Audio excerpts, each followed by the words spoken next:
Magsasagawa ngayong araw ang Cavite City LGU ng pamamahagi po ng tulong sa mga mangingisdang apektado ng oil spill galing sa MD Terra Nova.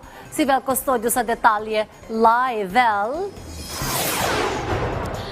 Dayan, mamamahagi ng ayuda para sa mga mangingisda ang lokal na pamahalaan ng Cavite City dito sa Barangay 13. Apektado kasi ang mga mangingisda ng tumagas sa langis mula sa MT Terra Nova na lumubog dito sa Bataan.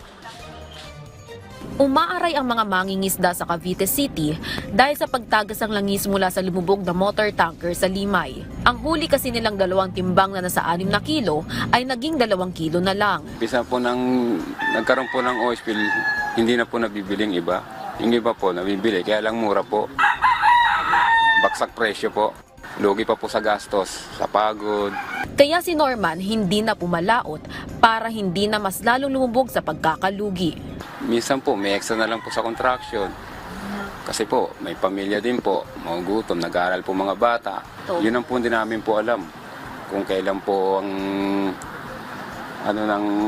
makakalaot po kami. Hindi rin ligtas sa oil spill ang katabing bayan ng Novelita na isa sa 8 bayan sa Cavite na apektado ng oil spill. Matatanda ang isinailalim sa state of calamity ang Cavite City, 3 linggo pa lang ang nakararaan. Dahil naman yan sa malawakang sunog sa 2 barangay sa baybayin.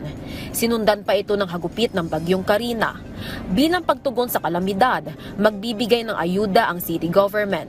Patuloy pa rin binabantayan ng Cavite City Government ang epekto ng oil spill, partikular sa mga mangingisda. Tuloy pa rin ang isinasagawa ang aerial inspection sa oil spill dito sa Cavite. Magsisimula ang pamamahagi ng ayuda mamayang alas 9 ng umaga dito sa Barangay 13, Cavite. Balik sa iyo, Dayan. Maraming salamat, Vel Custodio.